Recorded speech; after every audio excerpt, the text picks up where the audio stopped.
Meados do século XVI foi uma época auspiciosa para a família Médici de Florença. Em 1537, Cosimo de Médici tornou-se o segundo duque de Florença.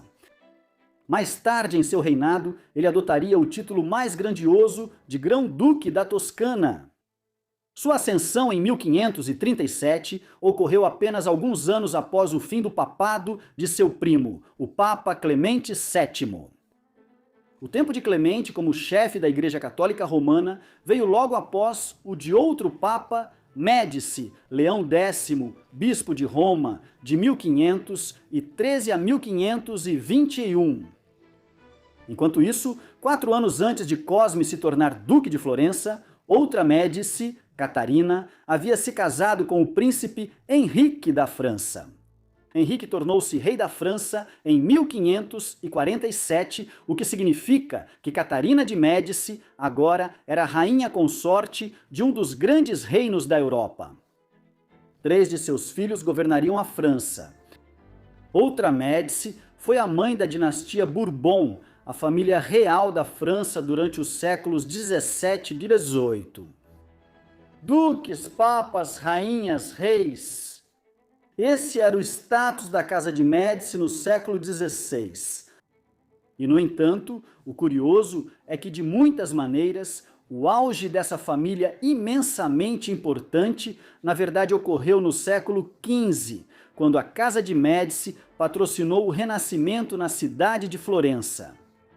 Poucas dinastias tiveram tanta influência na história. Esta é a história dos Médici de Florença, desde suas origens humildes até sua ascensão como uma das famílias mais poderosas do mundo. A família Médici tinha suas origens em Cafaggiolo, na Toscana, no centro-norte da Itália. Esta era uma comunidade agrícola situada a cerca de 20 quilômetros ao norte da cidade de Florença.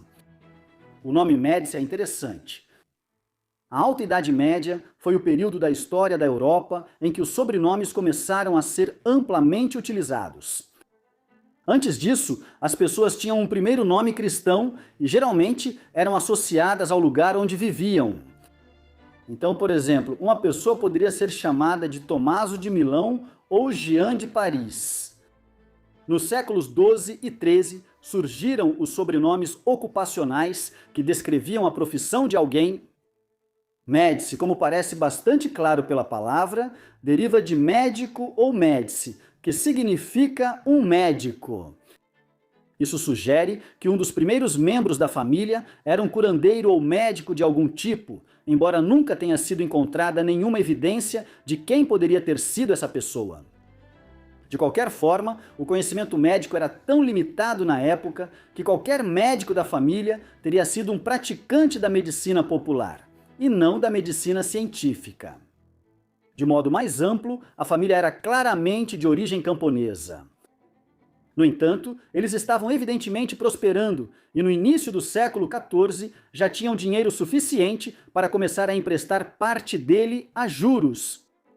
Isso aconteceu justamente quando a República de Florença, um dos muitos pequenos cidades-estado da Itália, começava a se destacar como o principal centro comercial e mercantil da Toscana, superando seus principais rivais, as cidades de Pisa e Siena. Os Médici logo se tornariam uma das grandes famílias bancárias da cidade. A ascensão da família Médici ao poder ocorreu em uma época e em um lugar que eram ao mesmo tempo brilhantes e brutais. A Alta Idade Média, o período da história que vai aproximadamente dos anos 1000 a 1300, foi uma era em que a sociedade europeia se desenvolveu muito do ponto de vista econômico, político e cultural.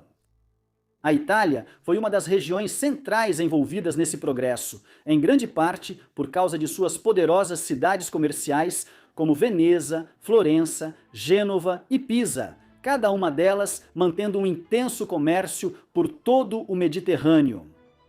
Os governos aqui estavam ficando mais poderosos e eficientes. Os níveis de alfabetização estavam crescendo nas cidades e vilarejos, e universidades estavam começando a surgir em lugares como Bolonha e Pisa.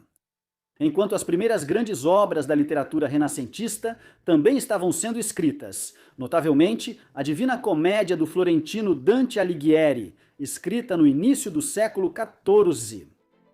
Pintores como Giotto também estavam começando a revolucionar a arte europeia. Em breve, os primeiros estudiosos humanistas da nova época começariam a se espalhar pela Europa para buscar os escritos perdidos dos gregos e romanos nas bibliotecas monásticas do continente.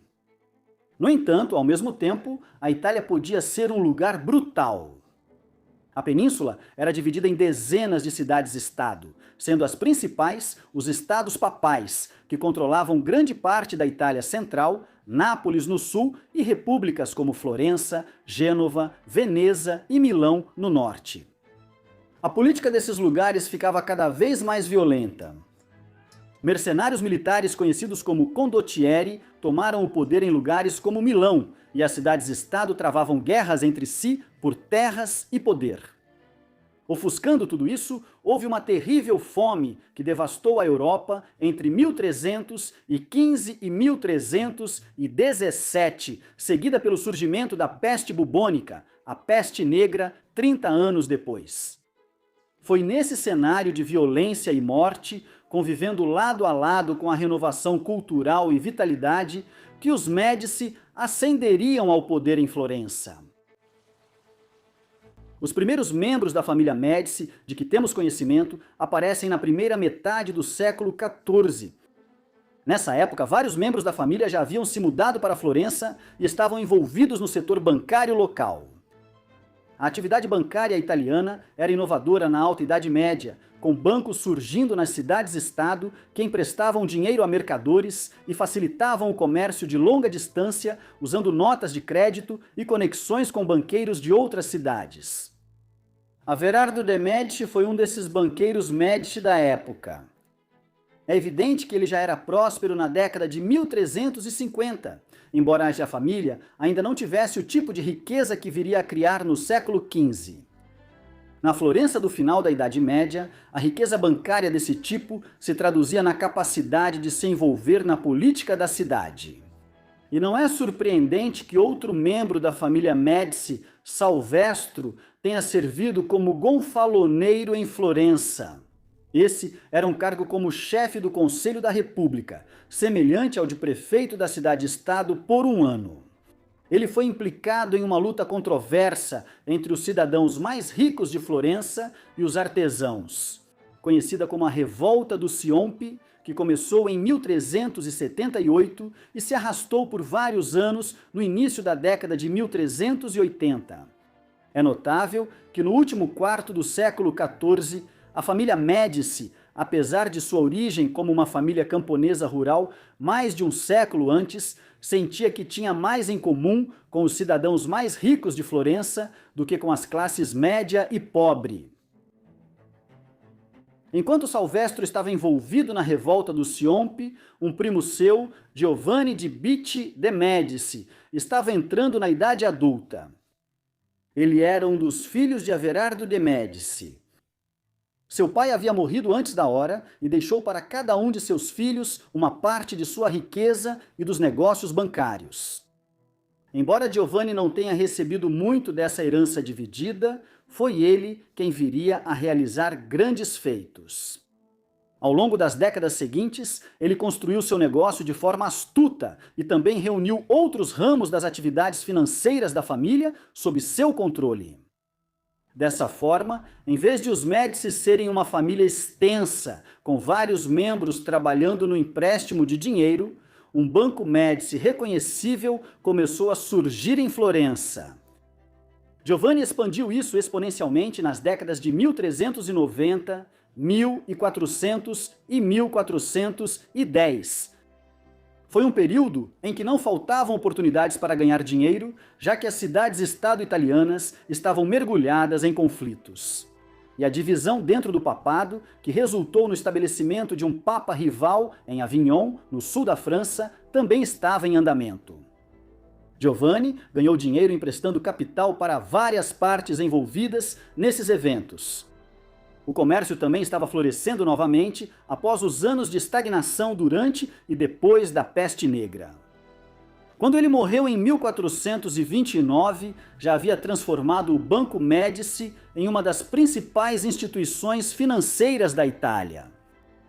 O negócio acabou sendo entregue ao seu filho, Cosimo de' Medici. Cosimo é lembrado hoje como o grande patriarca da família Médici e por seu patrocínio ao Renascimento em Florença e na Toscana. Mas ele se apoiou no trabalho do pai, que fez grande parte do trabalho pesado quando se tratou de estabelecer a imensa riqueza da família. Cosimo de' Medici nasceu em 27 de setembro de 1389, em Florença. Já na década de 1410, ele estava profundamente envolvido nos negócios de seu pai. Por exemplo, ele participou do Concílio de Constança em 1415, um importante concílio eclesiástico e político da época, realizado próximo à atual fronteira entre Suíça e Alemanha. O objetivo era julgar o cisma papal entre papas rivais em Roma e na França. O Banco Médici havia formado laços com o pretendente ao papado, Papa João XXIII. No entanto, em Constança, o mundo católico em geral rejeitou sua reivindicação. É um sinal de como Cosimo já era central para as operações do Banco Médici que ele foi enviado a Constança. Na década de 1420, ele estava assumindo os negócios da família de seu pai, que morreu em 1429. Depois disso, Cosimo combinou seus assuntos financeiros com sua ascensão na política de Florença e usou seu crescente poder político para alavancar ainda mais seus negócios bancários. Ao contrário de outras grandes famílias da Itália, como a família Visconti de Milão, Cosimo não tentou se estabelecer como um governante aristocrático de fato ou como duque de Florença. Ele manteve o governo republicano no poder e, em vez disso, tentou controlá-lo apoiando membros da família e aliados. Para conseguir ser eleito para cargos superiores e dominar a senhoria da cidade, um conselho de 9 pessoas, escolhidas entre os membros das poderosas guildas de artesãos, banqueiros e comerciantes da cidade. Dessa forma, Cosimo tornou-se altamente influente sem governar Florença diretamente. Ao mesmo tempo, ele não tinha tudo do seu jeito. E famílias rivais de banqueiros e mercadores florentinos, como as famílias Palastrozzi, Albizzi e Pazzi, formaram uma facção anti-Medici que tentou resistir ao crescente domínio de Cosimo sobre a República. Cosimo era mais do que apenas um banqueiro sedento por poder e chefe político. Ele era um homem culto e um visionário. Durante seu tempo como chefe do Banco Médici e como o primeiro cidadão não oficial em ascensão de Florença, ele patrocinou o desenvolvimento artístico e cultural de sua cidade natal de maneiras que ecoariam por toda a Itália e depois pela Europa. Havia muitos precedentes para isso.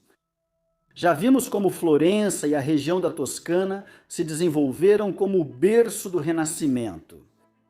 Dante escreveu a Divina Comédia aqui.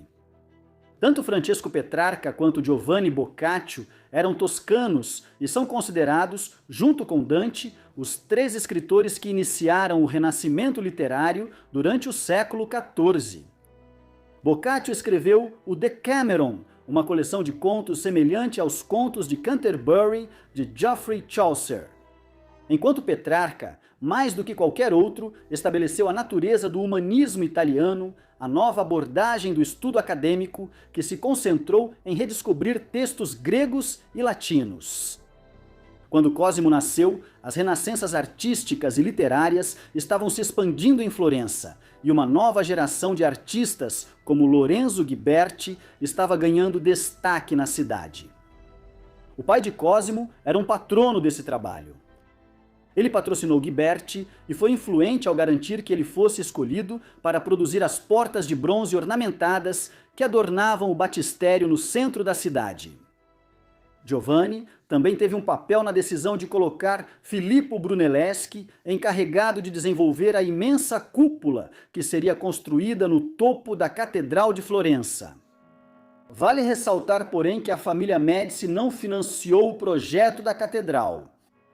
Foi um projeto cívico realizado pelo povo florentino como um todo. Cosimo seguiu os passos do pai quando se tratava de patrocinar as artes.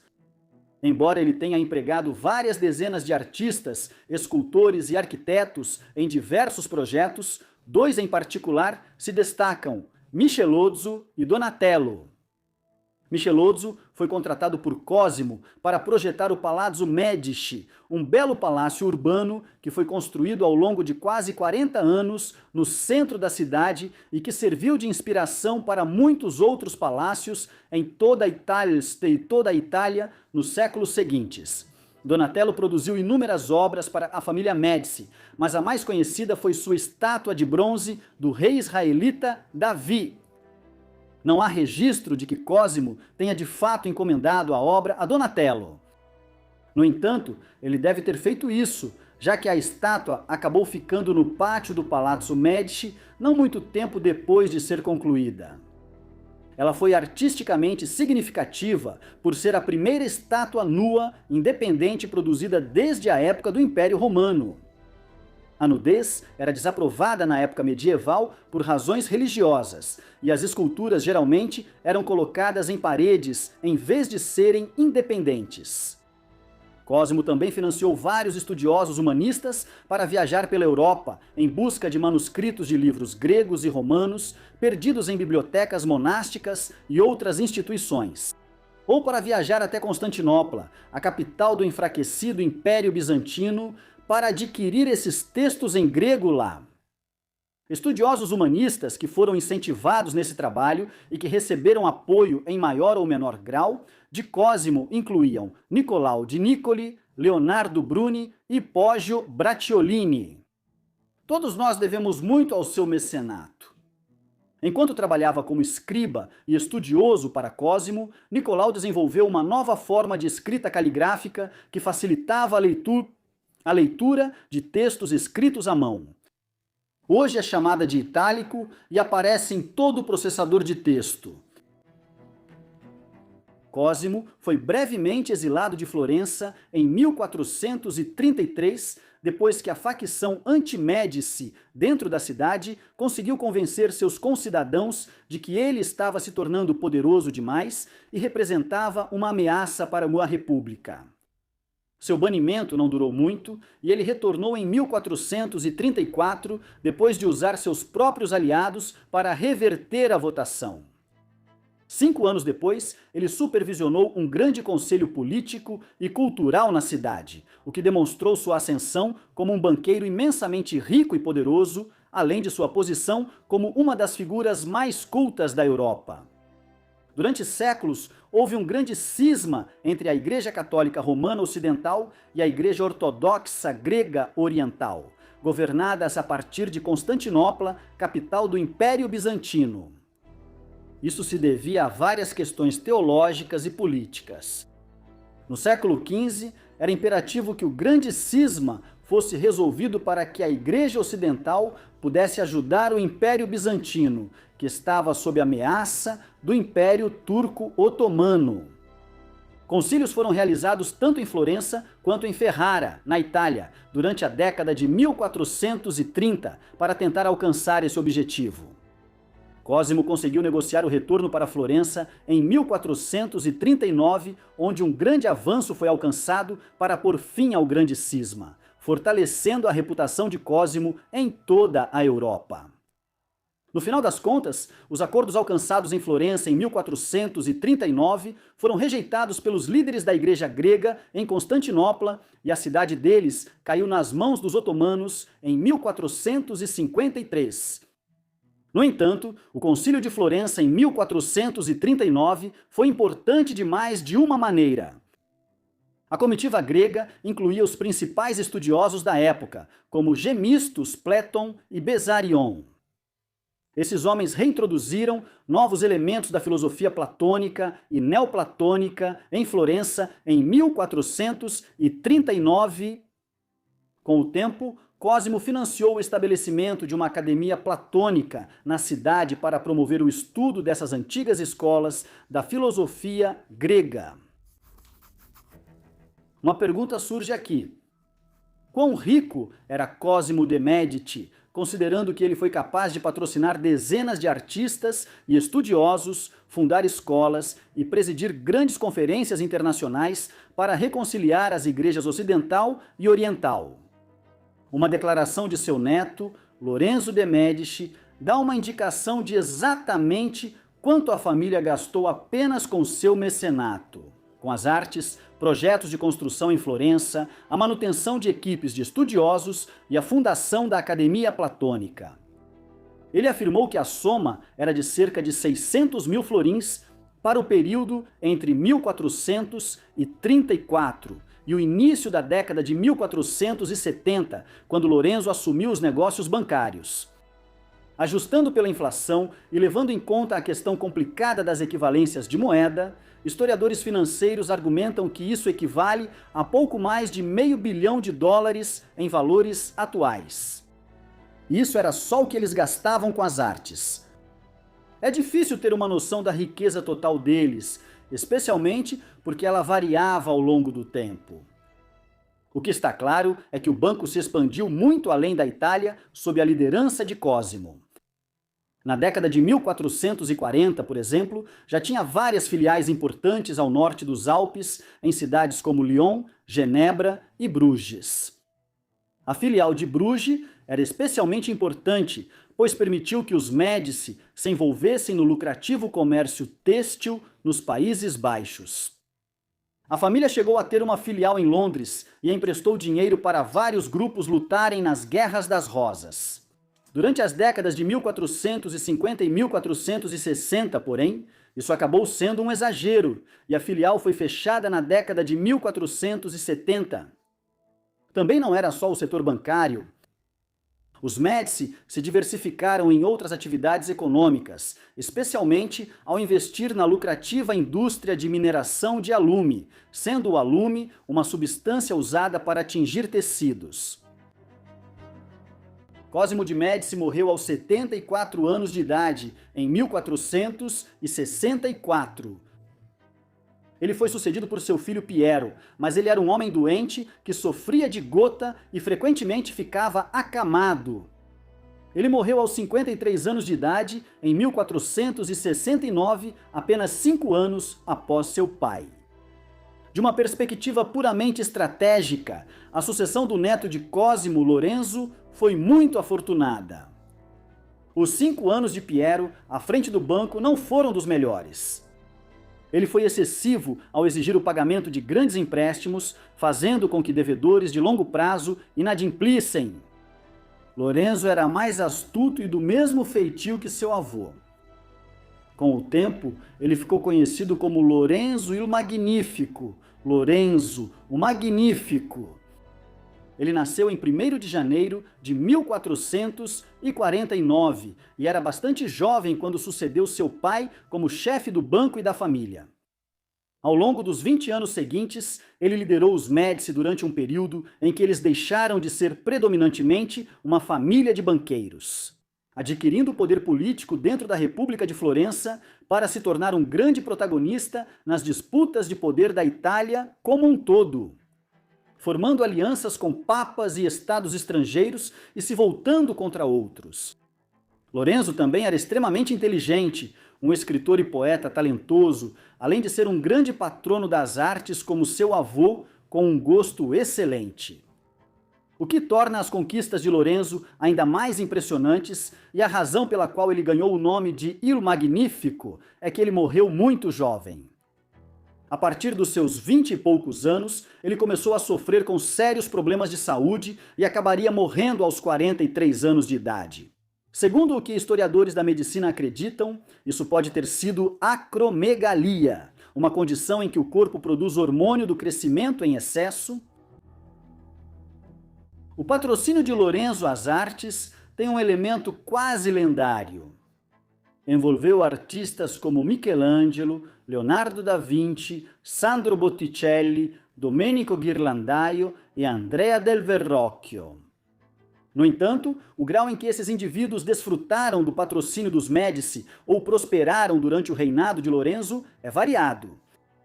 Por exemplo, Michelangelo nasceu em 1475, tinha apenas 17 anos quando Lorenzo morreu, e só produziria suas grandes obras na Capela Sistina, em Roma, e em outros lugares décadas depois. Mas seus primeiros anos como aprendiz em Florença, entre 1488 e 1492, foram passados sob o patrocínio de Lorenzo. E ele até morou por um tempo no Palazzo Medici, depois de ser identificado como um artista e estudioso promissor. O papel de Lorenzo em promover o trabalho de outros é mais autoexplicativo. Ele foi um grande patrono de Sandro Botticelli desde seus primeiros anos até sua carreira adulta. Suas duas obras mais famosas, O Nascimento de Vênus e A Primavera, provavelmente foram encomendadas pela família Médici, embora isso não seja totalmente certo. Leonardo da Vinci foi treinado na oficina de Andrea del Verrocchio, que contou com o apoio financeiro de Lorenzo durante muitos anos. Por outro lado, Lorenzo deu continuidade ao apoio de seu avô aos estudos na cidade. Um bom exemplo é o seu patrocínio contínuo a Marsilio Ficino. Ele foi central para a Academia Platônica de Cosimo, que ele criou para reviver a filosofia e o aprendizado platônicos e neoplatônicos gregos na cidade. Lorenzo manteve sua confiança nele e Ficino produziu uma série de livros muito importantes nas décadas de 1470 e 1480 sob o patrocínio dos Médici. Estes são apenas uma amostra dos artistas, escultores e estudiosos mais proeminentes que desfrutaram do patrocínio dos Médici durante o período de Lorenzo como chefe da família. O que é ainda mais notável é que isso estava acontecendo em uma cidade que provavelmente tinha uma população de apenas cerca de 50 mil pessoas na época. Por mais formidável que fosse, o patrocínio de Lorenzo às artes, seus esforços para solidificar sua posição como o indiscutível primeiro cidadão de Florença, encontraram resistência de tempos em tempos. Em 1478, ele enfrentou uma ameaça grave. A Casa dos Médici tinha muitos inimigos dentro de Florença, vindos das famílias bancárias e políticas mais fracas da cidade. Eles tinham medo de agir contra os Médici, pois os florentinos já haviam tentado expulsar Cosimo em 1433, apenas para vê-lo retornar do exílio um ano depois, mais forte do que nunca. Em meados da década de 1470, vários inimigos de Lorenzo, liderados por Francesco e Jacopo Pazzi, formaram uma aliança informal com o Papa Sisto IV e planejaram assassinar Lorenzo. Eles atacaram na manhã de 26 de abril de 1478, enquanto Lorenzo e seu irmão Giuliano estavam na missa de domingo na Catedral de Florença. Enquanto os irmãos Médici rezavam, um grupo dos Pazzi e seus capangas os atacou dentro do que deveria ser um espaço sagrado, onde a violência não era permitida. Giuliano foi morto na hora. Lorenzo conseguiu escapar e, nas horas seguintes, ele retaliou. Ele esmagou os esforços para iniciar uma revolta, através da qual os Pazzi planejavam tomar o controle da cidade dos Médici. Os Pazzi e seus cúmplices foram caçados e mortos. Jacopo Pazzi foi eventualmente torturado e decapitado, e sua cabeça foi colocada brevemente como um batedor de porta na entrada do Palazzo Pazzi. Embora tenha sido excomungado pelo Papa depois, a resposta de Lorenzo à conspiração dos Pazzi demonstrou sua implacabilidade ao lidar com seus inimigos. A longo prazo, isso fortaleceu sua posição, pois ele conseguiu usar o complô como um meio de se livrar de seus inimigos da cidade e consolidar o poder de forma mais firme em suas mãos. Após 1478, ninguém tinha dúvidas de que Lourenço de Médici era o governante da cidade, mesmo que as instituições republicanas permanecessem em vigor na aparência. O governo não oficial da Casa de Médici sobre a cidade de Florença foi eficaz enquanto era liderado por membros habilidosos da dinastia. Isso aconteceu por um século. Giovanni, Cosimo e Lourenço proporcionaram quase 100 anos ininterruptos em que expandiram enormemente a riqueza e o poder de sua família. Nesse processo, eles patrocinaram os maiores artistas e estudiosos da cidade e superaram inimigos como os Pazzi. O problema com esse tipo de sistema é que, eventualmente, membros menos capazes da família aparecem. Esse foi o caso, em certa medida, com os sucessores de Lourenço. Eles também não tiveram sorte, já que os acontecimentos na Itália estavam prestes a desestabilizar toda essa península. Quando morreu prematuramente em 1492, Lourenço foi sucedido por seu filho Piero. Ele imediatamente enfrentou desafios, pois havia outros ramos da família que estavam desconfortáveis após décadas de poder centralizado nas mãos de Cosimo e Lourenço. A fortuna do banco também estava em declínio, já que Lourenço, apesar de toda a sua grandeza, havia priorizado gastar dinheiro em vez de ganhar mais. Então, outro grande problema surgiu em 1494, quando as guerras italianas começaram. França e Espanha eram os dois reinos mais poderosos da Europa Ocidental no final do século XV. Ambos tinham conexões históricas com a Itália, especialmente com o sul da península, em torno de Nápoles, que já havia sido governada tanto por casas reais francesas quanto espanholas no passado. Assim, quando Fernando I, o rei aragonês de Nápoles, morreu em 1494, os franceses, sob o comando do rei Carlos VIII, invadiram a Itália para tentar garantir o controle sobre Nápoles e ganhar influência em toda a Itália. Os espanhóis responderam militarmente. As guerras italianas, que agora começavam, durariam 65 anos. Nas guerras que começaram com a invasão da Itália por Carlos VIII em 1494, cada uma das cidades-estado italianas teria que escolher um lado, ponderando se aliar-se aos franceses ou aos espanhóis seria mais vantajoso para elas. Muitas mudaram de lado várias vezes ao longo das décadas, à medida que a política das guerras mudava.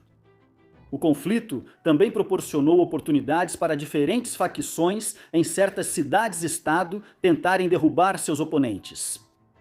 De fato, um dos motivos pelos quais Carlos VIII da França foi convencido a iniciar sua invasão da península em 1494 foi para apoiar Ludovico Sforza, que buscava tomar o lugar de seu primo, Gian Galeazzo Sforza, como Duque de Milão. Em Florença, a invasão da península pelos franceses também criou problemas para os Médici. Carlos estava em desvantagem do ponto de vista naval no Mediterrâneo em relação aos espanhóis e precisava avançar para o sul, rumo a Nápoles.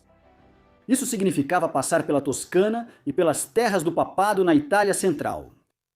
Piero, consequentemente, teve que tentar negociar com o rei francês. Ele propôs permitir que as forças francesas passassem por suas terras e, além disso, permanecer neutro na guerra. Carlos considerou isso inaceitável e exigiu uma aliança e o controle de vários fortes militares na Toscana. Piero quase não teve escolha a não ser aceitar, pois o grande exército de Carlos se concentrava nas fronteiras da Toscana. Quando ele apresentou os termos ao conselho da cidade, a oposição aos Médici transbordou. Impulsionada pelos sermões de Girolamo Savonarola, um frade dominicano radical cujas pregações lhe haviam conquistado cada vez mais seguidores em Florença no início dos anos 1490, instigados por Savonarola e irritados com a capitulação de Piero diante de Carlos, os Médici foram expulsos da cidade e o governo republicano foi totalmente restabelecido. A Casa dos Médici aparentemente havia caído do poder. Após sua expulsão de Florença, Piero foi para o exílio, vivendo por um tempo na poderosa República de Veneza. A única vantagem que Piero tinha era que as circunstâncias de sua expulsão de Florença lhe haviam garantido o apoio dos franceses. Pelo resto de sua vida, até sua morte em 1503, ele tentou recuperar sua posição na Toscana com a ajuda dos franceses.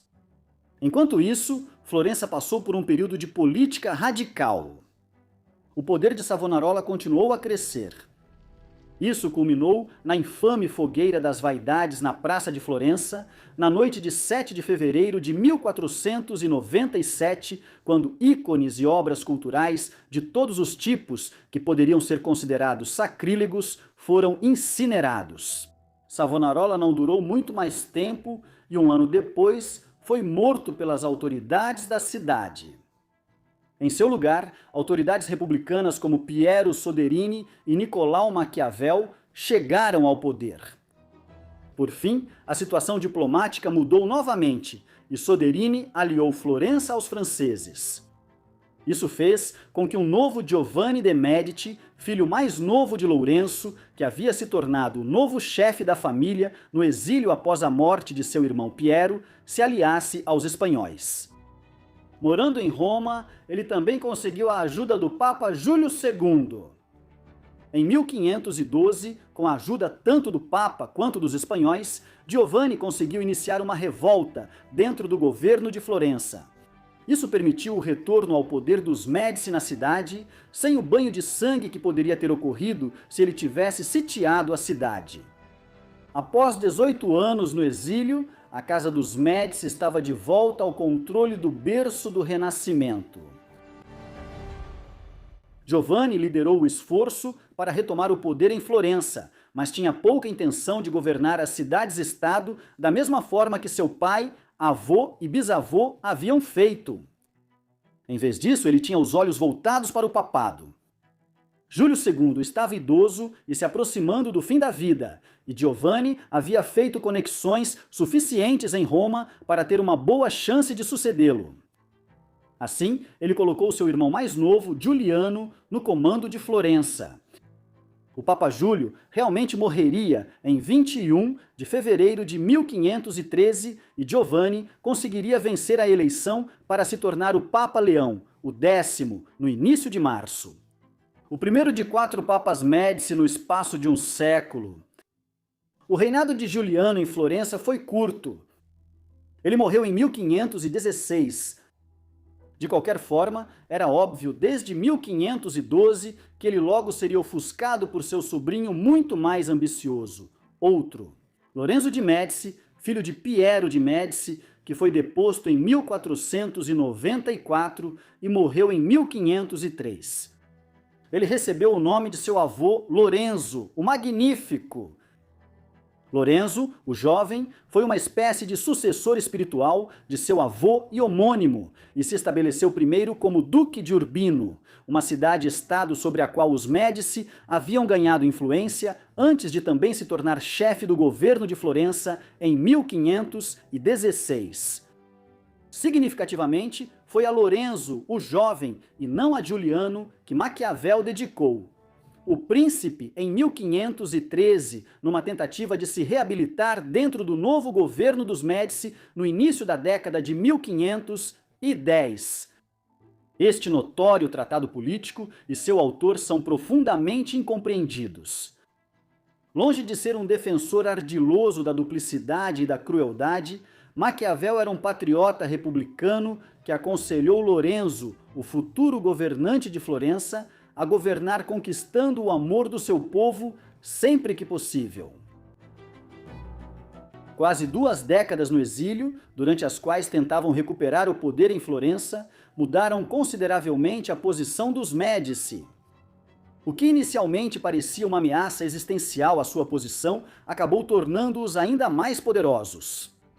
Em Veneza, Roma e outros lugares, entre 1494 e 1512, eles cultivaram laços diplomáticos que transformaram a família em protagonistas importantes na política da Europa Ocidental. Assim, a partir do início do século XVI, a história da Casa de Médici assume uma dimensão mais internacional. O Papa Leão X, como o primeiro Papa Médici, foi um dos homens mais poderosos da Europa. Ele é uma figura infame. Para financiar projetos papais, como a construção da Basílica de São Pedro, o ponto central do que hoje é a Cidade do Vaticano, Leão ordenou um aumento drástico na venda de indulgências papais, documentos que a Igreja vendia para uma remissão dos pecados. Suas ações, ao ordenar uma enorme escalada na venda dessas indulgências na Alemanha, foram o estopim que levou Martinho Lutero a iniciar seus protestos contra os abusos do papado e da igreja estabelecida. A reação de Lutero teve muito apoio. Em pouco tempo, muitas pessoas respondiam à mensagem de Lutero. Quando Leão morreu em dezembro de 1521, a Alemanha era um barril de pólvora prestes a explodir por causa das tensões religiosas. Um século e meio de guerras religiosas se seguiria por toda a Europa, o legado do primeiro Papa Médici. A Casa dos Médici teria que esperar apenas 2 anos antes de recuperar o Bispado de Roma. Durante seu tempo como Papa, Leão garantiu que um de seus primos, Júlio, fosse elevado a arcebispo de Florença e cardeal da Igreja. Júlio era filho de Giuliano de Médici, que havia sido assassinado na Catedral de Florença em 1478 durante a conspiração dos Pazzi. Nascido um mês após seu pai ser morto, ele tinha sido um membro relativamente obscuro da família até que seu primo o promoveu rapidamente dentro da igreja na década de 1510. Em novembro de 1523, 2 meses após a morte do Papa Adriano VI, o conclave papal elegeu Júlio como Papa Clemente VII aos 45 anos de idade. Seu papado se mostraria extremamente desafiador. Ele precisou lidar com a expansão da reforma protestante fora da Alemanha, atingindo locais como a Confederação Suíça. Em 1527, a Suécia iniciou oficialmente a conversão do Estado ao protestantismo e outros países, como Dinamarca e Inglaterra, começaram a seguir nessa direção no início da década de 1530. Grande parte do tempo de Clemente como Papa foi gasto tentando impedir essa expansão do protestantismo, mesmo estando de mãos atadas em casa. As guerras italianas entraram em uma nova fase violenta na década de 1520 e, em 6 de maio de 1527, tropas amotinadas de Carlos V, rei da Espanha e imperador do Sacro Império Romano, saquearam Roma. Durante meses depois disso, a cidade ficou ocupada pelos espanhóis, que só foram se retirando gradualmente à medida que a peste devastava a cidade. Como praticamente prisioneiro dos espanhóis, Clemente teve as mãos atadas nas negociações com o rei Henrique VIII, cuja falha em obter a aprovação papal para seu divórcio de Catarina de Aragão, tia de Carlos V, contribuiu significativamente para levar a Inglaterra ao campo protestante. Embora estivesse instalado em Roma e enfrentasse muitas dificuldades durante seu tempo como Papa, seu status como chefe da Igreja Católica Romana fez de Clemente o chefe de fato da Casa de Médici por mais de uma década. Ele morreu em setembro de 1534, após 11 anos como pontífice, mas não antes de ele supervisionar uma transformação radical da família. Mesmo após a restauração ao poder em Florença, em 1512, quando os inimigos da família foram completamente esmagados, a aparência de governo republicano na cidade foi mantida. Uma facção na cidade havia mais uma vez tentado derrubar os Médici em 1527. Por fim, o domínio dos Médici foi totalmente restabelecido em 1530. O chefe da família ali agora era Alessandro de Médici. A sua filiação é debatida. Ele foi criado como filho de Lourenço, o jovem, mas geralmente se acredita que ele era um filho ilegítimo do Papa Clemente. Isso certamente se encaixa com a decisão de Clemente de apoiar a elevação de Alessandro para se tornar o primeiro duque de Florença em 1532. Após mais de um século com os Médici sendo a família dominante da República, a aparência de governo democrático foi descartada e o sistema político da cidade foi transformado em um ducado aristocrático controlado pelos Médici. Alessandro governaria por apenas 5 anos. Em 1537, ele foi assassinado por um primo distante e foi sucedido por Cosimo, o jovem, filho de um membro da família que havia se tornado um respeitado comandante mercenário durante as guerras italianas. Isso marcou a transição para Florença ser governada por um ramo diferente da família daquele de Lorenzo, o Magnífico, e dos grandes governantes do século XV. Esse novo Cosimo governaria por quase 4 décadas como duque, chegando até a alterar seu título de Duque de Florença para Grão-Duque da Toscana em 1569. O Papa Clemente havia dado outro passo importante para transformar sua família em membros da realeza e aristocratas antes de sua morte. No início da década de 1530, sua jovem prima, Catarina de Médici, filha de Lourenço, o Jovem, foi chamada a Roma. Lá, Clemente começou a negociar possíveis alianças matrimoniais com as casas reais da Europa. O casamento, realizado em 1533, quando Catarina tinha apenas 14 anos, foi com Henrique, o segundo filho mais velho do rei Francisco I. Apenas 3 anos depois, o irmão mais velho de Henrique, Francisco, duque da Bretanha, morreu do que se acredita ter sido tuberculose. Assim, o que havia sido visto como um casamento de uma integrante da Casa de Médici com a aristocracia francesa mudou rapidamente para uma situação em que Catarina provavelmente se tornaria a rainha consorte da França um dia. E foi exatamente isso que aconteceu. Em 1547, seu sogro, o rei Francisco I, morreu e seu marido ascendeu ao trono como o rei Henrique II da França. Assim, meados do século XVI marcaram uma nova era do poder dos Médici. Catarina tornou-se rainha consorte da França e teve vários filhos homens com Henrique, os quais um dia governariam a França como membros diretos da família Médici. Ao mesmo tempo, Cosme, o Jovem, governava diretamente o Ducado de Florença. Finalmente, em 1559, um terceiro membro da Casa dos Médici, Giovanni Angelo, foi eleito o terceiro Papa Médici em menos de 50 anos. O Papa Pio IV pertencia a um ramo colateral da família, com raízes em Milão. Mas ainda assim, ele é reconhecido como um Papa Médici. Aquele que reconvocou o Concílio de Trento, que supervisionava a Contra-Reforma Católica para reformar a Igreja em resposta à Reforma Protestante. Isso havia começado sob a supervisão de seu primo distante, Leão X, lá no final da década de 1510. Inevitavelmente, devido ao seu status como rainha consorte da França, a maior parte da atenção em relação à Casa de Médici durante esse período foi direcionada a Catarina de Médici. Sua posição como rainha se tornou muito significativa em 1559, quando seu marido foi morto em um acidente estranho durante uma justa. Durante uma competição que estava sendo realizada para celebrar o Tratado de Cateau-Cambrésis, que havia sido acordado para pôr fim às guerras italianas após 65 anos de guerra intermitente entre França e Espanha. Com a morte de Henrique, aos 40 anos de idade, seu filho mais velho com Catarina subiu ao trono como rei Francisco II. Ele reinou por apenas 1 ano e meio, morrendo em 5 de dezembro de 1560 devido a uma infecção no ouvido.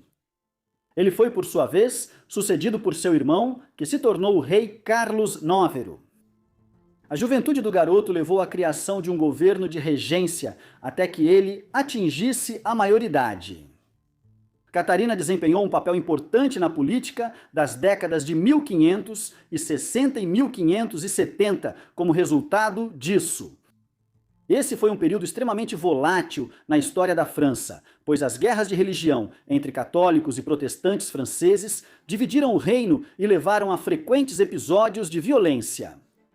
Catarina foi notoriamente central no massacre da noite de São Bartolomeu, em Paris, que começou na noite de 23 de agosto de 1572 dias após o casamento da filha de Catarina, Margarida, com Henrique de Navarra, chefe da Casa de Bourbon.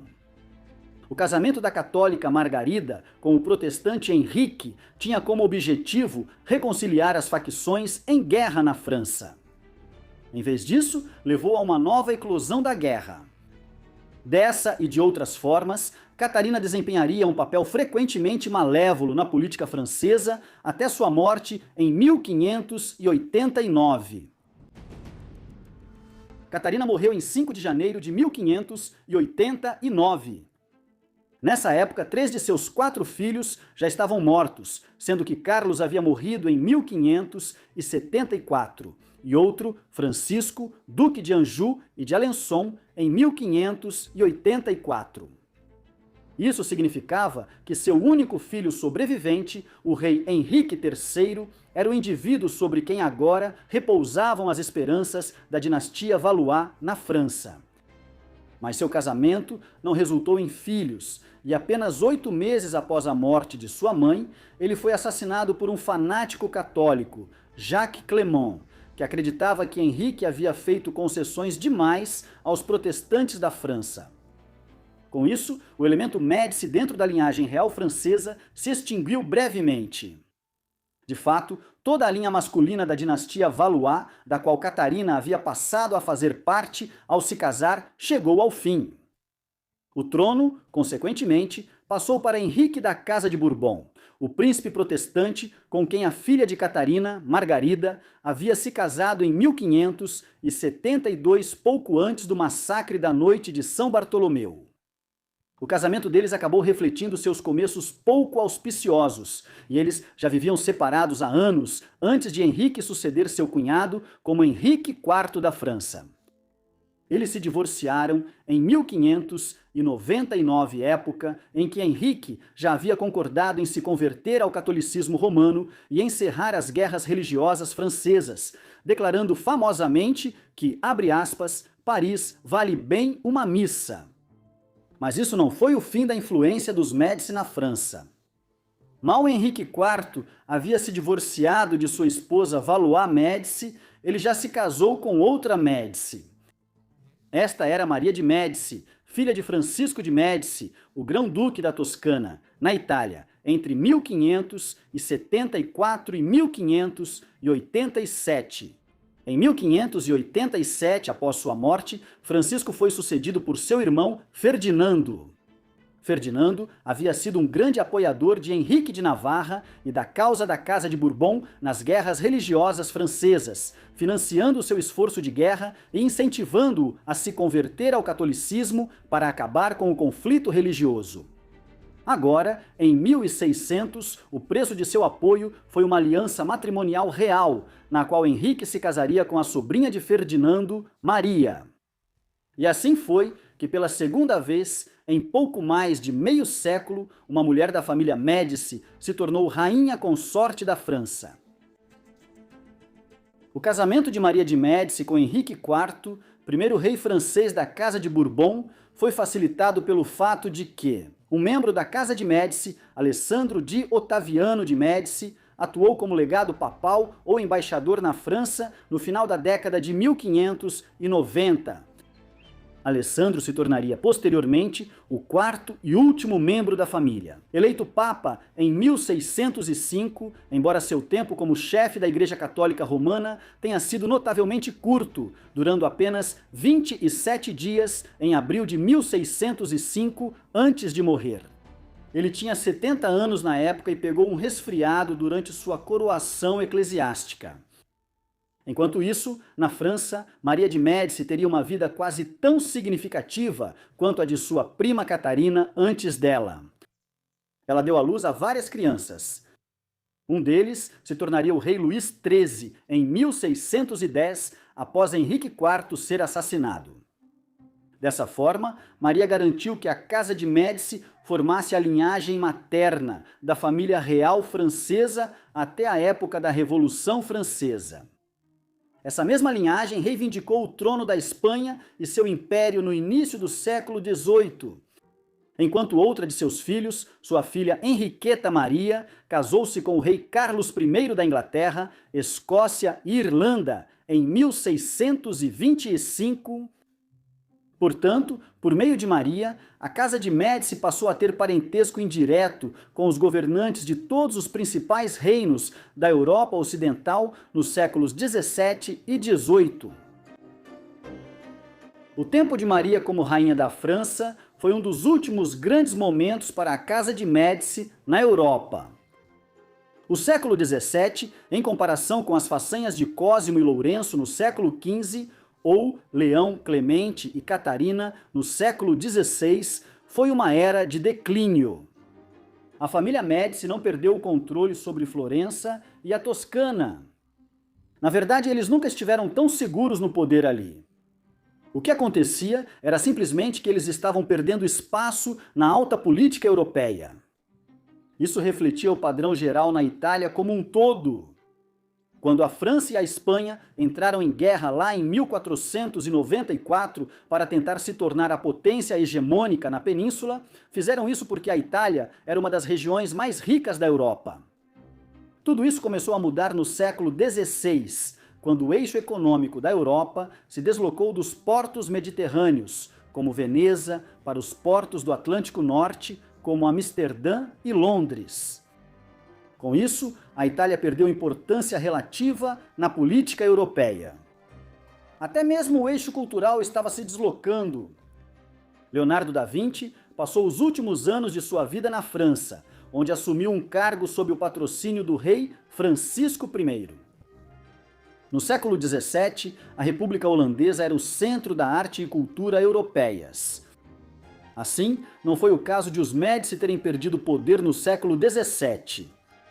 O que aconteceu foi que a Itália passou a ter um papel secundário na vida política, cultural e econômica da Europa. O status reduzido de Florença e de seus governantes simplesmente refletia essa nova realidade. Houve desenvolvimentos importantes na história da Casa de Médici na Itália no século XVII. Ferdinando II sucedeu como Grão-Duque da Toscana em 1621 e ocuparia o cargo por quase meio século até 1670.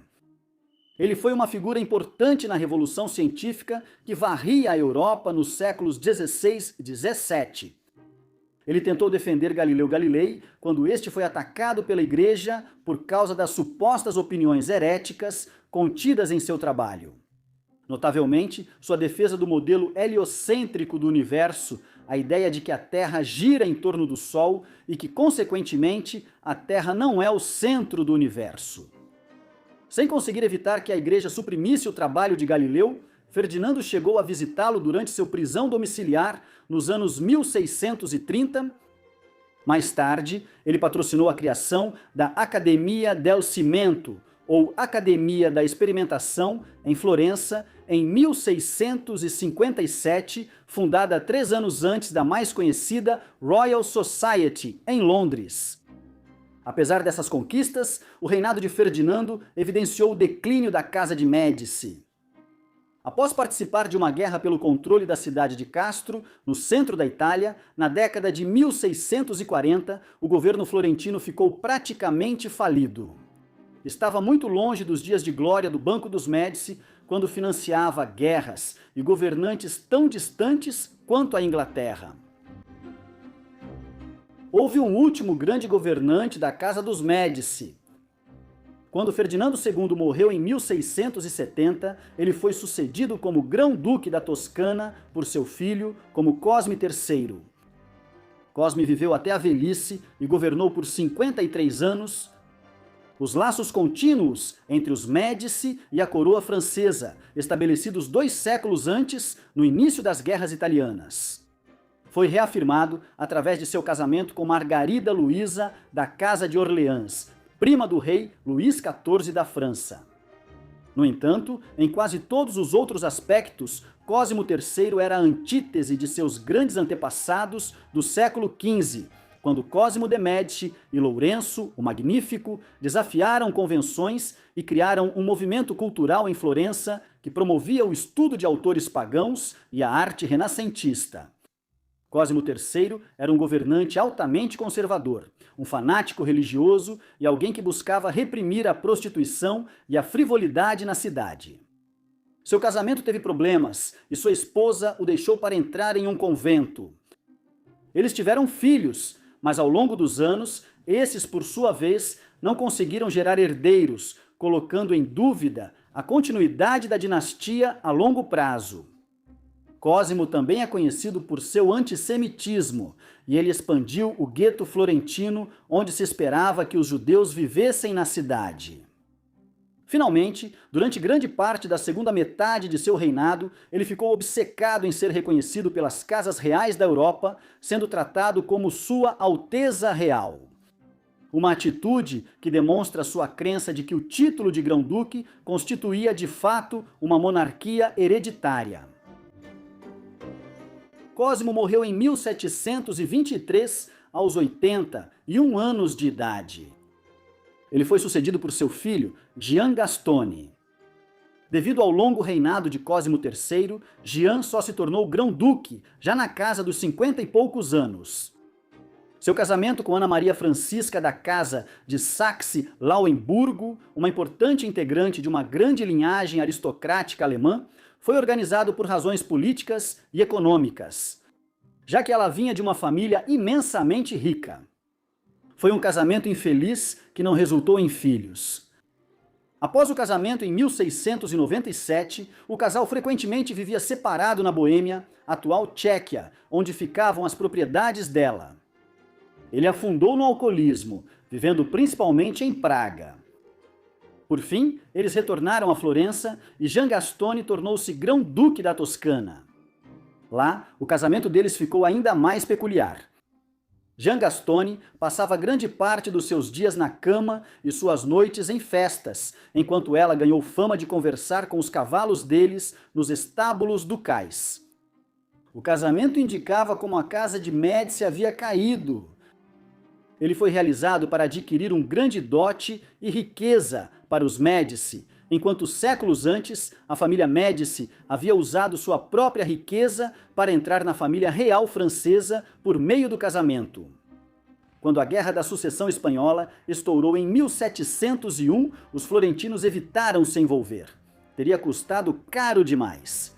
No fim, porém, não foi o declínio da riqueza deles que acabou com a dinastia. Foi pura biologia. O casamento de Gian Gastone e Ana Maria nunca resultou em filhos, e com a linha masculina se extinguindo em todos os ramos principais da Casa de Médici, quando Gian Gastone morreu em 1737, ele foi sucedido por Francisco da Casa de Habsburgo, Duque da Lorena e Bar. Assim, após centenas de anos, o domínio da Casa de Médici chegou ao fim em Florença. A morte de Gian Gastone, em 1737, pôs fim à linha principal da Casa de Médici, que tinha uma reivindicação direta ao Grão-Ducado da Toscana. Porém, o restante da família seguia vivo e bem em outros lugares. Por exemplo, na época em que a família Médici perdeu o poder em Florença, o rei Luís XV era o governante da França. Ele era o tataraneto de Maria de Médici. De certa forma, o novo grão-duque de 1737, Francisco da Casa de Habsburgo, era descendente de Francesco I de Médici, que governou Florença entre 1574 e 1587. Ramos secundários da família também sobreviveram em outros lugares como príncipes locais da Itália. Os príncipes de Otogiano, uma pequena cidade no sul da Itália, não muito longe de Nápoles, são membros de um ramo secundário dos Médici e continuam a manter o título até os dias de hoje. Há também uma linha veronesa dos Médici que detém o título de Condes de Caprara e Gavardo, no norte da Itália, não muito a oeste da cidade de Verona. A Toscana continuaria sob o domínio dos Habsburgo por bem mais de um século, embora com uma interrupção durante as guerras revolucionárias francesas e napoleônicas. O povo do Grão-Ducado decidiu que queria se unir ao Reino da Sardenha ao final da Segunda Guerra da Independência Italiana de 1859, e assim eles se tornaram parte do Reino Unificado da Itália, que surgiu em 1861. Um visitante de Florença hoje pode ver a marca da família Médici em todos os lugares. enquanto a grande Catedral de Florença é um testemunho do orgulho cívico da cidade como uma república no final da Idade Média, partes dela foram patrocinadas pelos Médici no século XV. Diversos edifícios na cidade resultaram de 3 séculos de domínio dos Médici. Um deles é o edifício Uffizi, construído por Cosimo I no século XVI. Hoje é um dos maiores museus de arte do mundo, onde está guardada a coleção de arte da família Médici. Aqui, o visitante vai passar por obras de Botticelli, Donatello, Michelangelo e muitos outros nomes que cresceram graças ao patrocínio dos Médici no século XV. Surgindo como banqueiros modestos no século XIV, no século XV, Cosimo de' Medici conseguiu adquirir uma enorme quantidade de riqueza e poder. Ele, talvez mais do que qualquer outro indivíduo, foi responsável por financiar o Renascimento italiano, uma tradição que seu neto, Lorenzo, o Magnífico, continuou. Esta foi a era de ouro da Casa dos Médici, quando 2 homens imensamente inteligentes, cultos e implacáveis catapultaram a família para a grandeza. Ironicamente, o período mais tangível de poder da família veio depois. Foi no século XVI que a família conseguiu estabelecer controle absoluto sobre Florença e a Toscana, além de conquistar o papado em 4 ocasiões diferentes. E não foram apenas os homens. 2 mulheres Médici se casaram com famílias reais francesas. Os descendentes de Maria de Médici governariam a França até a época da Revolução Francesa. Nessa época, os dias de governo da família na Toscana já tinham chegado ao fim, derrotados não por exércitos ou conspirações, mas pela genética. Com o fim da linhagem masculina, o domínio dos Médici terminou em Florença. Ainda assim, o papel de Cosimo e Lourenço na criação do Renascimento jamais será esquecido. O que você acha da Casa dos Médici? Eles eram uma família de pessoas implacáveis, obcecadas por poder, que causaram mais mal do que bem ao perpetuar as guerras religiosas europeias? Ou deveriam ser celebrados como governantes iluminados que promoveram o Renascimento italiano? Por favor, deixe sua opinião na seção de comentários. E enquanto isso, muito obrigado por assistir.